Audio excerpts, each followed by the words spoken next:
Hi there, Drew from Canon here. Are you looking to up your game during live streaming or web conferencing? We've got some tips for you coming right up.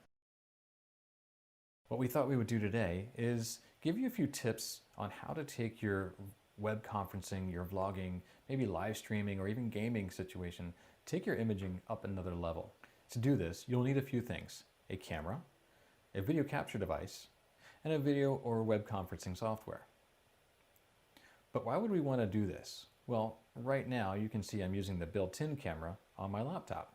And it's not the most pleasing view you can see. You also see everything that's going on in the background. As you can see here, this camera is set to not have a clean HDMI output.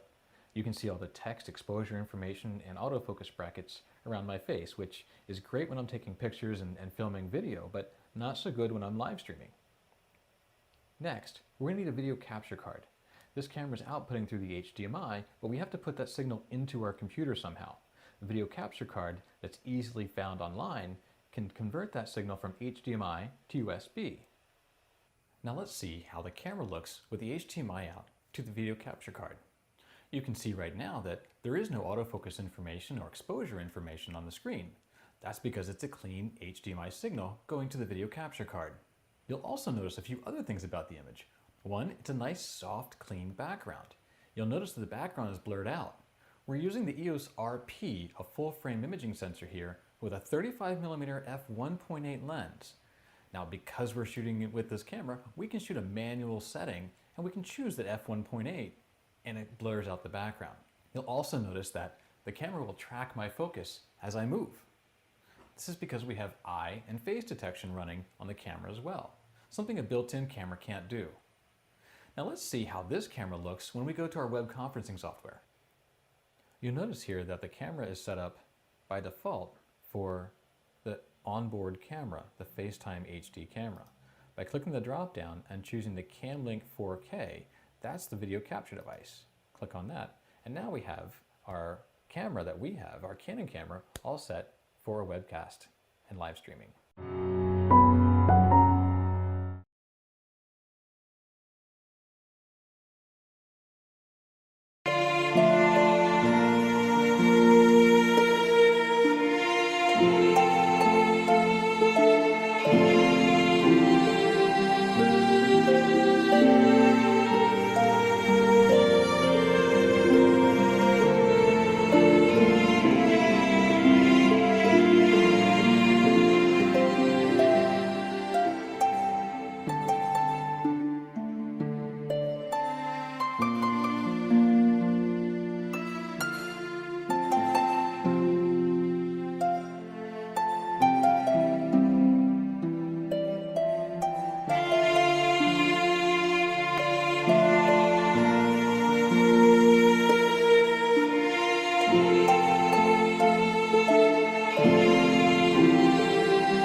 When I first picked up a camera, it was solely about taking photos. So much has changed since then.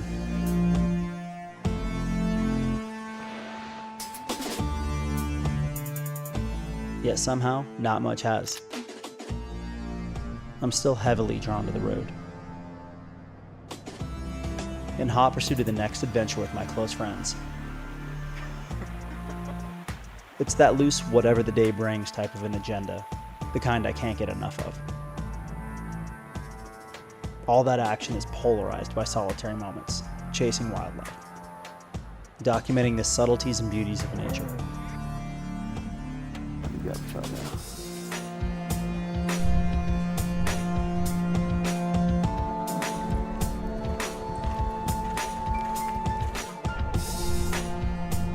I crave that insulated feeling of quiet concentration when I'm shooting. My camera has changed immensely since the day I picked one up. Today it's a tool of true multimedia, a fraction of the size from what it once was, and way more powerful. My workflow has me constantly bouncing between photo and video, tormenting myself with the question, do I snap a photo or film this? I should actually take a picture of that too. Oh, that's sweet. It's a welcoming dilemma, and the truth is, it's helped me to evolve creatively. Weight matters, speed matters, and durability is mandatory when you're working in harsh and uncomfortable conditions. Oh yeah, this looks really great.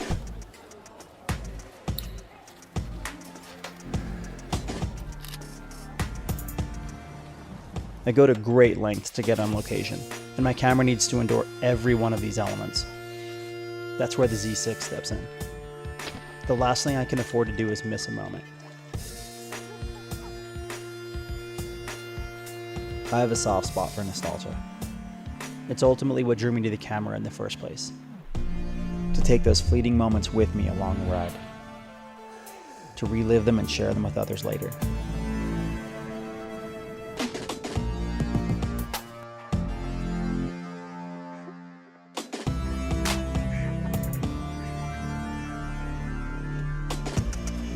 It's my greatest driving force.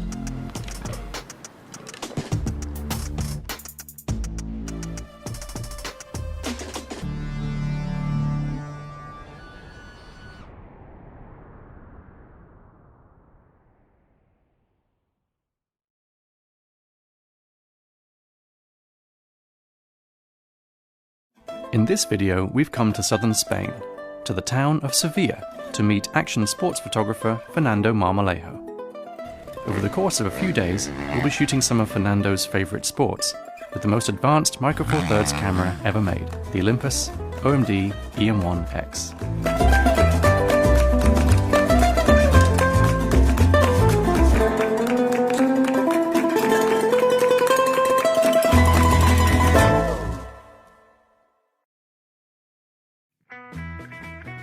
My name is Fernando Marmolejo from Sevilla, Spain. I live around a lot of history. We have huge buildings, towers, squares, mixing the Islamic and the Christian styles. I came from an artist family. My grandfather was a goldsmith. All my family are goldsmiths too. They are working right now in this project. I tried when I was young, but I decided to go another way and try photography.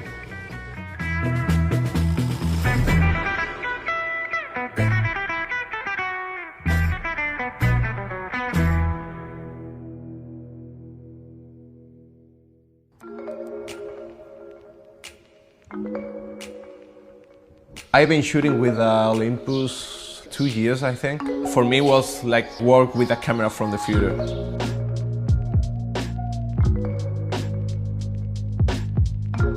My first experience with the EM1X was in October last year. The video quality is so much better. Now I change all my video setup to the EM1X. The EM1X is possibly the toughest mirrorless interchangeable lens camera ever made. The magnesium alloy chassis is rated for use in extreme cold, heavy rain, and everything in between. Designed for professional use in tough conditions, the EM1X is packed with advanced features. Deep learning is employed to help the camera recognize a range of subjects automatically and keep them in focus. For this project, we decided to choose some skateboard shots. Well, we are in beautiful Cádiz, Jerez skate park to take the first action shots with David Parrilla. He's a skater.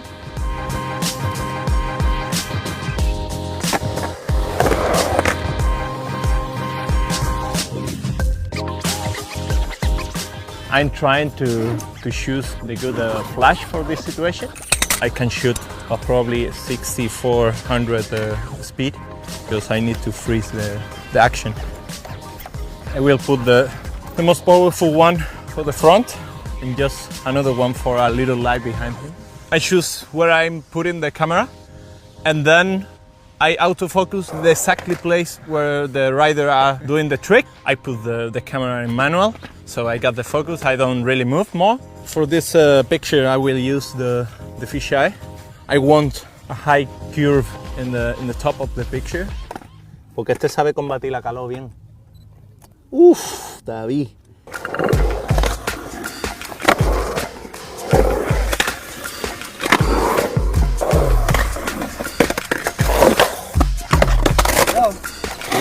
Sometimes you don't have time to react. Okay, got it! Buah, tengo suavecito guapo, voy a beber agua.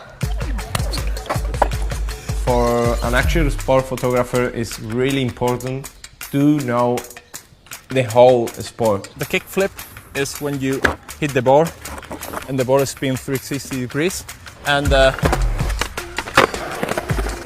well, I expect more tries, but it's good. And the picture is exactly before he lands the trick. Yeah, will be the 45. And I always trying to choose the ant view from the floor. Bam! First shot. A la primera, okay? For the next picture, I will choose Sergio. He's trying another trick, it's called a rock and roll. Let's see how is the position. Clap. Yeah. Buena, huh? Really good. Down. That's it. Okay. Whoa, first try. Really good.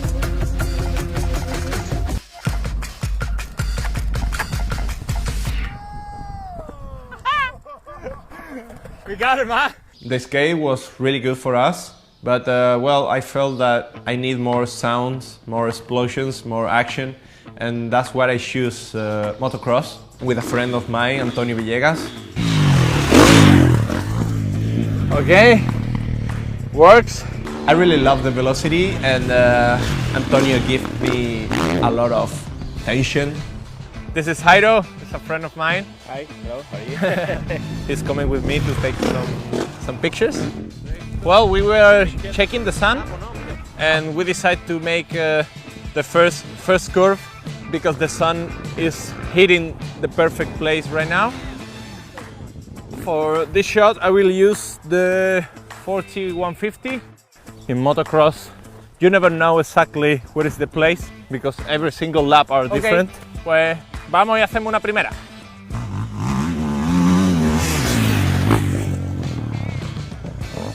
Now it's time to the dangerous shot because I'm on the way.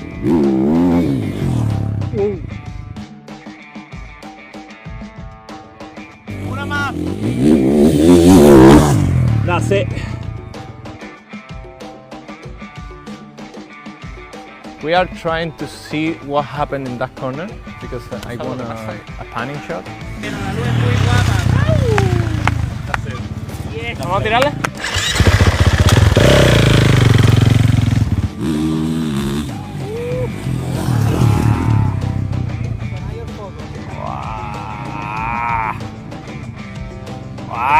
I need the flashes. Necesito los flashes, la vamos a liar, fotazo. The light is perfect and we don't have more than 10 minutes with this light, so we need to hurry up. I really love that kind of situations because that makes me be better and pushing me and give me more limits. This is the race.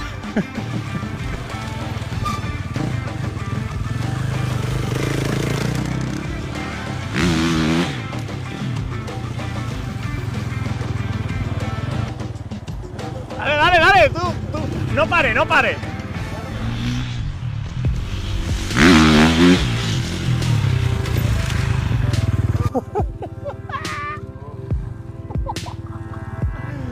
Image stabilization has long been a strength of Olympus cameras, and the EM1X offers up to 7 stops of correction. This is enough to enable a 50 megapixel high-res shot mode to be used without a tripod. To be honest, I never used the high-res mode. I was impressive because the camera spent like a half second to take 8 pictures. Handheld at 150 and still really sharp.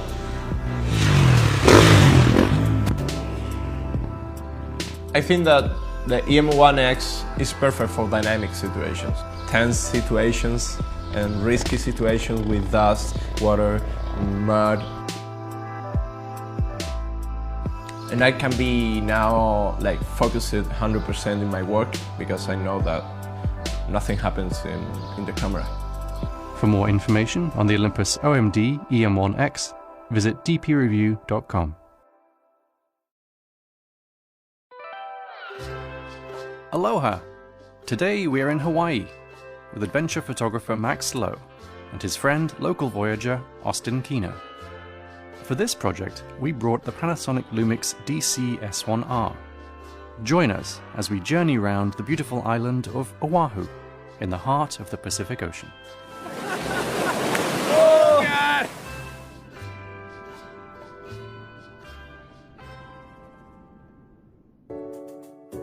My name is Austin Kino, and I'm from Honolulu, Hawaii.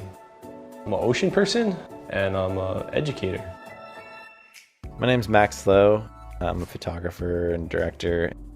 I first met Austin down in Baja, California to work on a project for National Geographic Adventure. Ever since I met him, I knew that I really wanted to come to Hawaii and experience everything that he imparted upon us there in Baja. Being from Hawaii, we start to talk about the word aloha, right? The aloha spirit, and it's a deep sense of kindness and hospitality. It's a little bit more tangible over here because we are an island people. The S1R is a full-frame mirrorless interchangeable lens camera designed for enthusiast and professional photographers. The S1R features a 47 megapixel sensor and a high-resolution 5.76 million dot electronic viewfinder in a tough, weather-sealed body. Autofocus is contrast detection with 225 points, and tracking is possible at up to 6 frames per second. The S1R's 47 megapixel sensor is stabilized, and the in-body system also works in conjunction with stabilized lenses to deliver up to 6.5 stops of correction. In addition to high-resolution stills, the S1R and its companion camera, the S1, can also shoot high-quality 4K movie footage. In fact, this entire video was shot using the S1.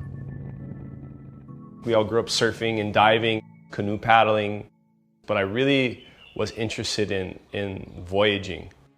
I like more the connection and learning about how we can use the things in nature. So getting out on the sailing canoe with Austin was just a must. Take care of the nose when we go out, just push into the wind. Okay, 1, 2, 3. Just seeing him in his element, it's such a huge part of who he is. I always just felt very comfortable in the ocean, that it was a safe place. When we go out and it's really rough like this, it's designed to be able to have a little bit of flex and kind of work with the ocean. They call it like your one hanao, your sands of your birth. That crystal clear, blue water, white sand. This is where I belong.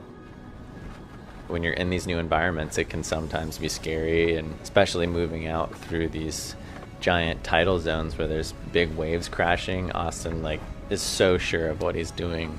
It's just an amazing experience because you're able to harness the confidence you feel through them. You know, in the 60s, the dominant theory still in Hawaii was that Polynesians, or people who settled in Hawaii, did so by just drifting in rafts. And we knew our ancestors were skilled navigators. But like anything, you have to prove it. In 1976, a group of watermen from Hawaii boarded a double-hulled voyaging canoe called the Hokulea and sailed 2,800 miles from Hawaii to Tahiti without the aid of any modern instruments. That one probably expedition is what made me so interested in the vessel. Fast forward to recently when we just did a 3-year voyage around the world that I was able to be trained and crew and be a part of. Our role was to become the next generation of captains and navigators for the Hokulea. So my leg was from Hawaii to Tahiti. That was the route I had studied for probably close to 4 to 5 years. And so that was probably, for me, my most significant accomplishment because that was the voyage I'd grown up hearing about. Austin spends most of his time on the water, but he also wanted to show us some of the island's beautiful inland spots, like the cliffs overlooking Kahana Bay. The cool thing about going to a valley like Kahana is it gives us probably the best representation of what's called an ahupua'a.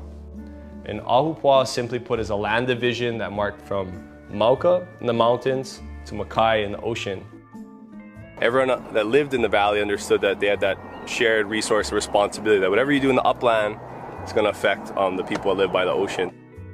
In Hawaii, they were the first people in the Pacific to look into aquaculture, so actually farm raising fish. The fish pond was really the one ingenious tool that allowed people in Hawaii to hold the population, but they didn't import a single thing. Later in the day, Austin took us to meet his dad, Keone Kino, a retired Hawaii fire chief who's been making paddles in his home workshop by hand since he was in high school. This is one of the paddles that I used way back then, so that would have been 40-something years ago. I really think if our house was to burn down, he could run and grab one thing and be his paddle templates. I like to practice with different types of joints just to give it a different look, just for me, because you know, I shape the same paddle day in and day out. I'm sitting here in the garage and I'm thinking, how can I make it any different? We always give him a hard time that he never really does a good job trying to sell his paddles or things, and I don't think that's what it's about. I think he really enjoys making them and being the craftsman. He loves the ocean and he likes to see people using what he's made to enjoy the ocean as well. People will stop by and look at what I'm doing and we'll talk story, and I just enjoy doing it. That's how you met Mom, paddling, right? Yeah, I met my wife paddling. The S1R's high-resolution mode combines multiple exposures to greatly increase resolution, outputting files of up to 187 megapixels.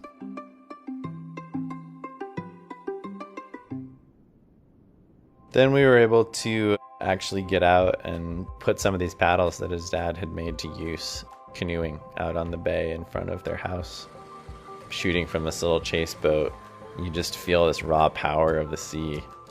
To just see a son and father doing anything together with the understanding that there's this heritage being passed down is a gift. Shooting with the LUMIX S1R was awesome.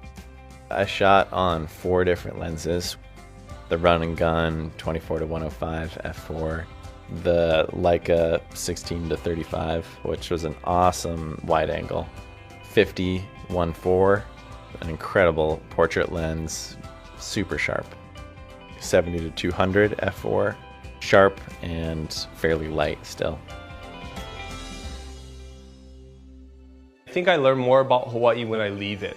And the one thing that I think stands out the most in my mind is the people. People out here, you know, are constantly hiking and we're surfing, and because we enjoy it, we want to protect it. If you don't understand something, you're not going to want to protect it. The same surf spots my dad grew up, the same hikes that, you know, he's done, I still get to enjoy it because of that connection that people have always had here to the land and to the sea. For DP Review, I'm Barney Britton. Thanks for watching. My name is Jason Vong, and today I'm going to show you how to hook up your Sony camera to your computer to be used as a webcam for live streaming. You will need a few items to get started. A camera with an HDMI output port with a tripod, a USB to HDMI capture card device, and a HDMI cable. So let's go ahead and dive into the specifics to ensure that you have all the right gear.